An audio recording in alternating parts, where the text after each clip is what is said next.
Experience the Bic difference. All lighters are not created equal. Bic is the #1 selling brand of lighters for a reason and are built with the highest quality to meet all applicable U.S. laws and industry standards.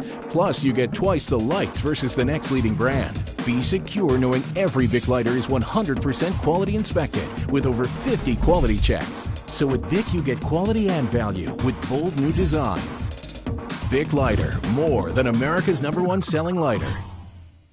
Hi, and welcome back to CSP TV's continuing coverage of the NAC show here in Chicago. This week we are on site at McCormick Place, and our first report comes from Angel Ebsetti, who took part in a workshop on hiring and interviewing skills. Afterward, he caught up with two of the speakers. Angel? Thank you, Steve.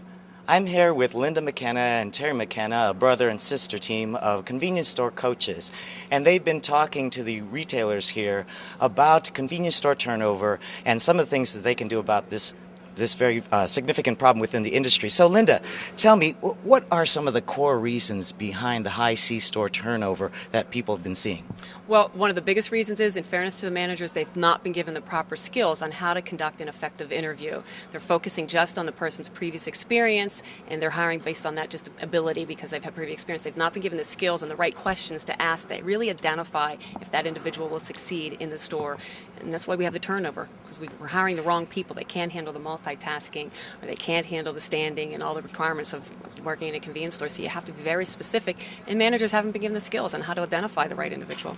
So what are some of the things that people can put in place to take care of this? Well, to have a core set of questions that you interview everybody with. We have a lot of people that will just interview people, and they'll ask questions based on the application, but you should have a standard set of questions that everybody will be asked. That way you can compare apples to apples and not apples to oranges, and you're not hiring on a gut feeling or the fact that they're available and you're retired working 2 double shifts. So it's standard questions that everybody gets asked throughout the whole company. Because if you have 100 stores in your chain, you probably have 100 different interviewing and selection processes, and that's something that chains really want to get consistent with, and for legal reasons as well. I see. Terry, in the workshop that we were just in, we were all talking about behavior-based questioning. Can you talk a little bit about that? Well, behavior-based questions is based on the premise that past performance is the best predictor of future performance. So what we've done is taken behavior-based questions and we've coupled it with competencies, what we call behavior-based competency-driven questions. We've identified 6 key competencies that are prevalent in high performers within a C-store. And then we took those 6 competencies and wrapped a behavior-based question around it that can kind of dig deep and find out, does that job candidate possess that competency? And the best acid test for behavior-based question is it's never, closed in where it's a yes or no answer. But we always encourage men to start off by saying, tell me about a time when, and then fill in the blank. And then they kind of go back through their past to come up with that. And that's what we're going to do, because whatever they've done in the past through a behavior-based question, in all likelihood, that's how they're going to perform at the store. So those are the kind of questions you don't want to ask. You don't want to ask hypothetical or leading or closed-end type questions. You want to get that candidate talking about what they've actually done in the past. Can you give us an example, say, with someone who you were hoping to ask about whether or not they're outgoing? Yeah, one of the competencies is extroverted. And you could say something like, tell me about a time when you had a customer that was very challenging to you in the store. And then when they try to go back into their mind when they had that prior experience, you could see how they answered that question about how they handled that customer situation.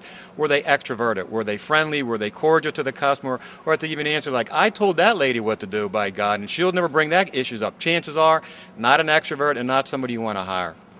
I see. Terry, we are in tough economic times. Is that a good or a bad thing for the hiring process? I think it puts more pressure on the hiring process, because now you probably got more people coming into your stores looking for a job. And a lot of folks will say, this is great, this is wonderful.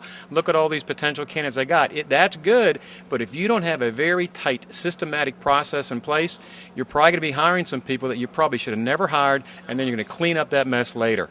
So I think the fact that they are difficult times right now with the economy, and yeah, you've got more people coming in, all the more reason, make sure you're interviewing the right person, and then be disciplined. Sometimes it's so tempting to hire the first warm body that comes into our store because we've been shorthanded for like about a month. They got to be disciplined, otherwise you're going to pay the price in the long run. Turnover is way too costly. And if you take an average turnover cost, and if you divide that by your in-store gross profit, that's how much more sales you got to generate inside that store just to cover that turnover. Now, what's easier, cutting down on turnover or increasing store sales? They're both challenging, but chances are to increase store sales to overcome the turnover cost, that's extremely challenging because you're doing everything you can right now to grow the store. to have to grow that much more to cover turnover is more challenging. What's a little bit easier, focus on the turnover, and it all starts with the interviewing process. If you get a round peg and a round hole right from the beginning, you're not going to have the kind of turnover and the expense. This industry just cannot afford this kind of expense. That's great information, Terry. Terry and Linda, thank you very much. I'm Angel Absetti for CSP TV. Back to you, Steve. Thanks, Angel. Nice report. We'll be back with more tomorrow for CSP TV. I'm Steve Holtz.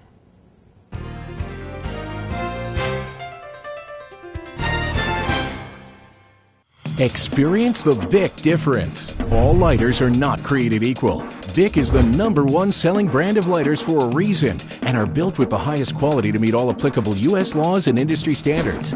Plus, you get twice the lights versus the next leading brand. Be secure knowing every Bic lighter is 100% quality inspected with over 50 quality checks. So with Bic, you get quality and value with bold new designs. Bic Lighter, more than America's #1 selling lighter.